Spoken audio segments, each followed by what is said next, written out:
একদা বনি ইসরায়েলের কিছু সংখ্যক অতি উৎসাহী মানুষ হজরত দাউদ আলাইহিসসালামকে বিরক্ত করতে থাকেন যে, হে দাউদ, আপনি যদি সত্যবাদী হন তাহলে কিয়ামতের কিছু নিশানা আমাদেরকে দেখান। তখন হজরত দাউদ আলাইহিসসালাম তাদেরকে বলেন, আগামী ঈদের দিন তোমরা সকলেই মসজিদে আসো। ঈদের ময়দানেই তোমাদের সকলের সামনে কিয়ামতের আলামত প্রকাশ করব। এই কথা শুনে সবাই ঈদের দিন এসে জড়ো হল কিয়ামতের দৃশ্য দেখার জন্য। ইতিহাস বলে, ওই ঈদে এক এবং অদ্বিতীয় আল্লাহর অনুসারী নাস্তিক মুশরিক সকলে ঈদের ময়দানে এসেছে দাউদ আলাইহিসসালামের কথিত কিয়ামতের ময়দানে দৃশ্য দেখার জন্য। প্রিয় দর্শক, কিয়ামতের মজেজার আসল দৃশ্য জানার পূর্বে আপনাদেরকে জানিয়ে রাখি যে দাউদ আলাইহিসসালামের যুগে এক ধনী লোক ছিল, যার ধন সম্পদের কোনো অভাব ছিল না। তবে সকল কিছু ছাপিয়ে তার একটা প্রিয় গরু ছিল। এই গরুকে সে সবসময় খুবই ভালোবাসত এবং স্বর্ণ ও মণিমুক্তা দিয়ে সাজিয়ে রাখত। প্রায় তাকে বলতে শোনা যেত, এই গরু আমার সকল কিছু, তোমরা কেউ এই গরুর গায়ে হাত দেবে না। একদিন এমন ঘটল যে তার গরুকে আর খুঁজে পাওয়া যাচ্ছে না। লোকটি পাগল প্রায় হয়ে উঠল। ঘোষণা করল যে তার হারানো গরু খুঁজে দিতে পারবে অথবা চুরি হয়ে থাকলে যে চোরের পরিচয় প্রকাশ করতে পারবে তাকে গরুর সমপরিমাণ স্বর্ণ মুদ্রা দেওয়া হবে। বনি ইসরায়েলের সুবিধাবাদী লোকেরা উঠে পড়ে লাগল সেই ধনী ব্যক্তির হারানো গরুটি খুঁজে বের করার জন্য। কেননা এত বেশি পুরস্কার অন্তত 14 পুরুষ বসে বসে খেতে পারবে, যদি কোনোভাবে গরুটির নাম নিশানা তারা খুঁজে পায়। এদিকে সেই গরুটি মূলত এক বৃদ্ধ জীর্ণ শীর্ণ মায়ের ঘরে এসে উপস্থিত হল, যার আবার একটা রুগ্ন পুত্র সন্তানও ছিল। মূলত এই বৃদ্ধ মহিলা তার রুগ্ন পুত্র সন্তানকে নিয়ে দীর্ঘ 80 বছর ধরে নির্জন এলাকায় আল্লাহ পাকের ইবাদতে মশগুল রয়েছে। তারা তাঁবু বানিয়ে প্রতিনিয়ত আল্লাহ পাকের ইবাদত করত, নামাজ রোজা করত, অতি অসহায় ছিল, অনাহারে কষ্ট পাচ্ছিল। মহান আল্লাহ রাব্বুল আলামিন সেই বৃদ্ধার ঘরের সামনে একটা আনার গাছ ফলিয়ে দিলেন এবং সেই আনার গাছে অলৌকিকভাবে প্রতিদিন 2টি করে আনার ধরত। ফলে বৃদ্ধা মহিলা এবং ছেলে 2টি আনার খেয়ে আবার পুনরায় আল্লাহ পাকের ধ্যানে মশগুল হয়ে যেত। যেদিন থেকে এই অসহায় বৃদ্ধা নারীর ঘরের সামনে এসে গরুটি দাঁড়িয়ে থাকল, সেদিন থেকে তাদের কাছে আনার ধরা বন্ধ হয়ে গেল। 2 দিন টানা ক্ষুধার্ত অবস্থায় থেকে খুবই দুর্বল হয়ে পড়ল বৃদ্ধা মহিলা এবং তার রুগ্ন পুত্র। অসহায় হয়ে তারা আল্লাহ পাকের কাছে সাহায্য চাইতে থাকল। এদিকে সেই ধনী ব্যক্তিরা হারিয়ে যাওয়া গরুটি সেই বৃদ্ধ মহিলার ঘরের সামনে থেকে বিদায় হচ্ছে না। সে সেখানে 2 দিন ধরে দাঁড়িয়ে আছে আর অলৌকিকভাবে বারবার বলে যাচ্ছে, হে আল্লাহর বান্দি এবং হে আল্লাহর বান্দা, তোমরা আমাকে আল্লাহর নামে জবাই করো এবং ভক্ষণ করো। তখন সেই বৃদ্ধ মহিলার ছেলেটি বলল, মা, এই গরু গত 2 দিন থেকে আমাদের ঘরের সামনে আসার পরে আল্লাহ পাকের তরফ থেকে আসা 2টি আনার বন্ধ হয়ে গিয়েছে। যে আল্লাহ আমাদের রিজিক হিসাবে 2টি আনার ফল দিতেন, সেই আল্লাহ আবার এই গরু পাঠিয়েছেন। এদিকে আনারও বন্ধ করে দিয়েছেন। আমার বিশ্বাস এটা আমাদের জন্য হালাল, কেননা আল্লাহ পাকের ইশারা ব্যতীত কিছুই হয় না। বৃদ্ধ মহিলা অতিমাত্রায় একজন আল্লাহভীরু নারী ছিলেন। তিনি বললেন, দেখো, আমরা ঝুঁকি নিতে পারি না, আমরা জানি না এই গরু কার। আজ যদি আমরা ক্ষুধার তাড়নায় হারাম কিছু ভক্ষণ করে ফেলি তাহলে আমাদের আজীবনের সকল আমল নষ্ট হয়ে যাবে।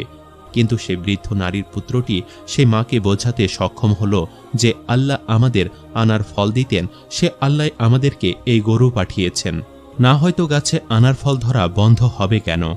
এক পর্যায়ে সে বৃদ্ধা নারী রাজি হলেন।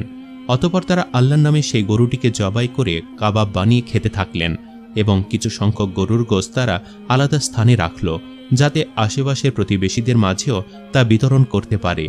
এদিকে সেই ধর্নাঢ্য ব্যবসায়ী, যার গরু মূলত জবাহ করে এই বৃদ্ধ এবং তার পুত্র খেয়েছে, সেই ব্যবসায়ীর একজন গোয়েন্দা সেই বৃদ্ধার বাড়ি পর্যন্ত পৌঁছে গেল। সেখানে গিয়ে পৌঁছে দূর থেকে সে গরুর মাথার অংশটা দেখে চিনে ফেলল।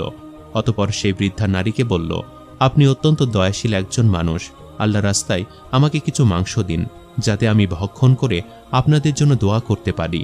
সে বৃদ্ধা নারী আলহামদুলিল্লাহ পড়ে তাকে বললেন, আপনার যতটুকু প্রয়োজন আপনি নিয়ে নিন, নিঃসন্দেহে আল্লাহ সর্বোত্তম রিজিক দাতা। সুযোগ পেয়ে সেই মহিলা গোয়েন্দা কিছু মাংস নেওয়ার পাশাপাশি গরুর মাথাটিও নিয়ে গেল এবং সেই ধর্নাঢ্য ব্যবসায়ীর সামনে এই মাথা উপস্থাপন করে বলল, দেখুন, আমি আপনার গরুর হত্যাকারীকে খুঁজে বের করেছি। এই দৃশ্য দেখে তেলে বেগুনে রাগান্বিত হয়ে গেলেন সেই ধর্নাঢ্য ব্যবসায়ী এবং সাথে সাথে বাদশাহ দাউদ আলাইহিসসালামের ওই ঈদের দিনে বিচার নিয়ে হাজির হলেন। বন্ধুরা, এবার আপনারা কিয়ামতের দৃশ্যের আসল ঘটনা দেখতে পারবেন। ঘটনার সূত্রপাত হয়েছিল ঈদ আসার 2 দিন পূর্বে। হযরত দাউদ আলাইহিসসালামের কাছে অভিযোগ দায়ের করে রেখেছিলেন সেই ধর্নাঢ্য ব্যবসায়ী। আর সেই ধর্নাঢ্য ব্যবসায়ীর অভিযোগের ভিত্তিতে সঠিক প্রমাণ পেয়ে দাউদ আলাইহিসসালামের প্রশাসনিক বাহিনী সেই বৃদ্ধা নারী এবং তার পুত্র সন্তানকে গ্রেফতার করে। অতঃপর ঈদের দিন বাদী বিবাদী উভয়কে সকল মানুষের সামনে প্রকাশ্য ময়দানে এনে উপস্থিত করা হয়। সে বৃদ্ধা নারীকে প্রশ্ন করা হয়, তুমি কেন অনুমতি ব্যতীত অন্যের পশু কোরবানি করে ভক্ষণ করলে?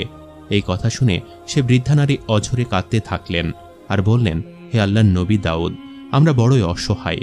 গত 60 বছর পূর্বে আমার স্বামী মৃত্যুবরণ করেছে। তিনি একজন ধর্নাঢ্য ব্যবসায়ী ছিলেন এবং তার উপার্জিত অর্থের অর্ধেকটাই তিনি অসহায় মানুষদের দান করে দিতেন। একদিন তিনি তার প্রচুর মূলধন নিয়ে সিরিয়া অভিমুখে গমন করেন এবং এরপরে আর তিনি ফিরে আসেননি। তাই অসহায় হয়ে একমাত্র সন্তান নিয়ে আমি বিভিন্ন দিকে ঘুরপাক খাই। দুষ্কৃতিকারীরা আমার স্বামীর রেখে যাওয়া সম্পদ আত্মসাৎ করে। অতঃপর আমি এই নদীর পাড়ে তাঁবু টাঙ্গিয়ে দীর্ঘ 60 বছর আল্লাহর ইবাদতে মগ্ন থাকি। হযরত দাউদ আলাইহিসসালামের সামনে সেই মহিলা খুলে তার পুরো জীবনের ইতিহাস বললেন এবং এও বললেন যে কিভাবে এই গরুটি তার ঘরের সামনে এসে প্রকাশ্যে অলৌকিকভাবে আল্লাহ পাকের নাম নিয়ে বলল, আমাকে আল্লাহর নামে জবাই করো এবং ভক্ষণ করো। অতঃপর সেই বৃদ্ধ মহিলা এবং তার পুত্র এই গরুটিকে জবাই করে ক্ষুধার তাড়নায় তারা এ থেকে মাংস ভক্ষণ করে আল্লাহর শুকরিয়া আদায় করে। সর্বশেষ সেই বৃদ্ধ নারী এও বলেন যে একজন গোয়েন্দা নারী এসে তাদের কাছ থেকে মাংস চায়। অতঃপর সেই মাংস নেওয়ার পরে তাদেরকে গ্রেফতার করা হয়। সকল কিছু শুনে হযরত দাউদ আলাইহিসসালাম সেই ধনী ব্যবসায়ীকে বলল, তুমি তো আল্লাহ পাকের হুকুমে অনেক সম্পদের মালিক। তুমি চাইলে এই নারীকে যদি ক্ষমা করে দাও তাহলে আল্লাহ তাআলা কিয়ামতের ময়দানে তোমাকে অনেক সম্পদ দান করবেন। তখন সেই রাগান্বিত ব্যবসায়ী বলল, হে দাউদ, আমি আপনার সামনে ন্যায় বিচারের জন্য এসেছি। আমি দয়া আর ক্ষমা প্রদর্শনের জন্য এখানে আসিনি। একথা শোনার পর হযরত দাউদ আলাইহিসসালাম বললেন, ঠিক আছে, আমি না হয় আমার উপার্জিত সম্পদ থেকে তোমার গরুর দাম দিয়ে দিচ্ছি। তুমি সে বৃদ্ধ নারীকে ক্ষমা করে দাও। এ কথা শুনে রাগান্বিত সেই ব্যবসায়ী হযরত দাউদ আলাইহিসসালামকে অপমান করা শুরু করলেন। প্রকাশ্য দিবালোকে বনি ইসরায়েলের সামনে বলতে থাকলেন, হে বনি ইসরায়েল জাতি, তোমাদের বাদশার কর্মকাণ্ড দেখো। আজগবি গল্প শুনিয়ে সে অপরাধীকে রক্ষা করার চেষ্টা করছে। তোমাদের কেউ কি বিশ্বাস করো যে একটা গরু প্রকাশ্য দিবালোকে মুখ দিয়ে বলবে, আমাকে আল্লাহর নামে জবাই করো আর ভক্ষণ করো, আমি আল্লাহর তরফ থেকে এসেছি? একথা শুনে সমস্বরে সকল বনি ইসরায়েলের লোকজন উচ্চস্বরে হাসাহাসি করতে থাকলেন এবং হযরত দাউদ আলাইহিসসালামকে তিরস্কার এবং টিটকারি করতে থাকলেন। সাথে সাথে আল্লাহ রাব্বুল আলামিনের আরশ কেঁপে উঠল। হযরত জিবরাইল আলাইহিসসালাম নেমে আসলেন এবং দাউদ আলাইহিসসালামকে বললেন, হে আল্লাহর নবী, আল্লাহর তরফ থেকে সিদ্ধান্ত হয়েছে এই বিচারের জন্য। আল্লাহ রাব্বুল আলামিন দুনিয়ার বুকে কিয়ামত প্রতিষ্ঠা করবেন। তুমি এই অহংকারী ব্যবসায়ীকে জিজ্ঞেস করো এই গরুর আসল মালিককে। যেহেতু জিবরাইল আলাইহিসসালামের কথা শুধুমাত্র দাউদ আলাইহিসসালাম শুনেছিলেন, তাই প্রকাশ্য মজলিসে হযরত দাউদ আলাইহিসসালাম উচ্চস্বরে ধমক দিয়ে সবাইকে থামিয়ে দিয়ে বললেন, হে ব্যবসায়ী, ঠিক আছে, তোমার কথা মতোই ন্যায় বিচার হবে। এবার তুমি প্রকাশ্য দিবালোকে সবার সামনে বলো তো, এই গরুর আসল মালিক কি তুমি নাকি অন্য কেউ? সাথে সাথে সেই ব্যবসায়ী বলল, এ দাউদ, অবশ্যই আমি এই গরুর মালিক। এটি এমন একটি গরু যা দীর্ঘ 60 থেকে 70 বছর পর্যন্ত জীবিত রয়েছে এবং এর শরীর তরতাজা। এটি পৃথিবীর বুকে এক অলৌকিক গরু। এই বনি ইসরায়েল জাতির সকলেই জানে। গত 60 বছরেরও অধিক সময় ধরে এই গরুটি আমার কাছে রয়েছে। এ কথা শোনা মাত্রই জিবরাইল আলাইহিসসালাম বলল, নিঃসন্দেহে সে ব্যবসায়ী মিথ্যা কথা বলছে। তুমি এই ব্যবসায়ীর হাত এবং পাকে সাক্ষী দিতে বলো, যেন বলে দেয় আসল ঘটনা কি। হযরত দাউদ আলাইহিসসালাম জিবরাইল আলাইহিসসালামের তরফ থেকে আদেশ পেয়ে সাথে সাথে বললেন, হে ব্যবসায়ী, তুমি তোমার মুখ বন্ধ করে দাও। এ ব্যবসায়ীর হাত এবং পা আল্লাহ পাকের হুকুমে সঠিক সাক্ষ্য দাও। বলো তোমরা কি জানো। সাথে সাথে ওই ব্যবসায়ীর মুখটি বন্ধ হয়ে গেল অলৌকিকভাবে। সে চেষ্টা করেও মুখ খুলতে পারল না। তার হাত এবং পা অলৌকিকভাবে কথা বলা শুরু করে দিল। তার হাত বলল, হে আল্লাহর নবী দাউদ, নিঃসন্দেহে এই গরুটির আসল মালিক হচ্ছে সেই বৃদ্ধা এবং তার পুত্র। এই দৃশ্য দেখা মাত্র উপস্থিত সকল বনি ইসরায়েল জাতি স্তব্ধ হয়ে গেল। কিছুক্ষণ আগেও যারা হাসাহাসি করছিল তারা বুঝতেই পারছিল না কিভাবে মানুষের হাত এবং পা কথা বলতে পারে। কিছুক্ষণ পর নবী দাউদ আলাইহিসসালাম বললেন, বলো খুলে সকল কিছু, কিভাবে কি হয়েছে। তখন অলৌকিকভাবে সেই ব্যবসায়ীর হাত এবং পা ধারাবাহিকভাবে সকল ঘটনা খুলে বলতে থাকল। বলল, হে আল্লাহর নবী, এই ব্যবসায়ী একজন অকৃতজ্ঞ। সে মূলত ওই বৃদ্ধা নারীর স্বামীর সহযোগী ছিল। ওই বৃদ্ধা নারীর স্বামী তাকে অনেক অর্থ সম্পদ দিয়ে নিজের সহযোগী হিসাবে কাজে রেখেছিল। ব্যবসার উদ্দেশ্যে যাওয়ার পথে সুযোগ বুঝে সে বৃদ্ধা নারীর স্বামীকে ৬০ বছর পূর্বে হত্যা করে এই অহংকারী ব্যবসায়ী। অতঃপর সে তার সকল সম্পদ হাতিয়ে নেয় এবং লোকজনকে বলতে থাকে, আমার মহাজন কিছুদিন পূর্বে দুরারোগ্য ব্যাধিতে মারা গিয়েছেন। বৃদ্ধা নারীর ব্যবসায়ী স্বামীর রেখে যাওয়া সম্পদের ওপর ভর করে এই খনি ব্যবসায়ী ধীরে ধীরে সমাজে আভিজাত্যের মাধ্যমে নিজের সম্মান অর্জন করে। আল্লাহ পাকের হুকুমে ওই বৃদ্ধা নারীর স্বামীর একটা বাছুর ছিল, যে বাছুরটিকে এই ব্যবসায়ী হত্যা না করে নিজের কাছে স্মৃতিচিহ্ন হিসাবে রেখে দেয়। আল্লাহ পাকের মজেজা স্বরূপ এই গরুটিও দীর্ঘ ৬০ বছর ধরে একই আকারে জীবিত রয়েছে। এটি বৃদ্ধ হয়নি, অসুস্থ হয়নি। আর এই খনি ব্যবসায়ীও তার এই গরুটিকে খুবই ভালোবাসত আর মায়া মহব্বত করত, কেননা আল্লাহ পাকের একটা চূড়ান্ত উদ্দেশ্য আছে, যাতে সেটি বাস্তবায়ন হয়ে যায়। সুতরাং হে আল্লাহর নবী, আমি এই ব্যবসায়ীর হাত হয়ে আপনার নিকট সাক্ষী প্রদর্শন করছি। এই দুষ্কৃতিকারী আমাকে ব্যবহার করে তরোয়ালের সাহায্যে সে বৃদ্ধা নারীর স্বামীকে হত্যা করেছে। অতঃপর পা সাক্ষী দিল, হে আল্লাহর নবী, আমিও সম্মতি প্রকাশ করছি।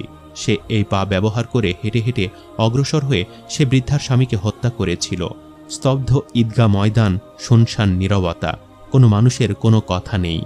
হযরত দাউদ আলাইহিস সালাম সাথে সাথে আল্লাহর দরবারে হাত তুলে বললেন, হে আল্লাহ, আপনি মহিয়ান, গরিয়ান, রহমানুর রাহিম ও ন্যায় বিচারক। হযরত দাউদ আলাইহিস সালাম চূড়ান্তভাবে রায় ঘোষণা করলেন। তিনি বললেন, এখনই সেই ব্যবসায়ীকে মৃত্যুদণ্ডে কার্যকর করা হবে। প্রকাশ্য মজলিসে তার শিরচ্ছেদ করা হোক। আর তার প্রশাসনিক বাহিনীকে দায়িত্ব দিলেন, দ্রুত এই ব্যবসায়ীর সকল সম্পদ সে বৃদ্ধ মহিলা ও তার পুত্রকে দেয়া হোক। ইতিহাস বলে, ওই মজলিসে উপস্থিত সকলেই মৃত্যুর আগের দিন পর্যন্ত কিয়ামতের দৃশ্যের এই অবতারণা দেখে কোনোদিন মিথ্যা বলেনি ও প্রতারণার আশ্রয় নেয়নি, এবং এরা প্রত্যেকেই ঈমানদার হয়ে যায়। হযরত দাউদ আলাইহিস সালাম মজলিস শেষে বলেন, হে বনী ইসরাইল, জেনে রাখো, কিয়ামতের দৃশ্যগুলোর একটা ছোট্ট নিশানা হচ্ছে হাত এবং পা তোমাদের অন্যায় ও অপরাধের সাক্ষী দিবে। আল্লাহ শুধু এই একটা নমুনা এ প্রকাশ্যে মজলিসে দেখিয়েছেন, বাকিগুলো কিয়ামতের ময়দানে দেখাবেন। তাই সময় থাকতে সতর্ক হয়ে যাও। তুমি আজ দুনিয়ার বুকে মিথ্যা সাক্ষী দিতে পারো, আজ দুনিয়ার বুকে মিথ্যার আশ্রয় নিয়ে দিনকে রাত করতে পারো, কিন্তু কিয়ামতের ময়দানে আল্লাহ পাক তোমার মুখ বন্ধ করে দিবেন, কিন্তু তোমার হাত ও পা সাক্ষী দিবে। সেদিন আরও অনেক ভয়াবহ ঘটনা ঘটবে, যার হাত থেকে কোনো অপরাধী রক্ষা পাবে না।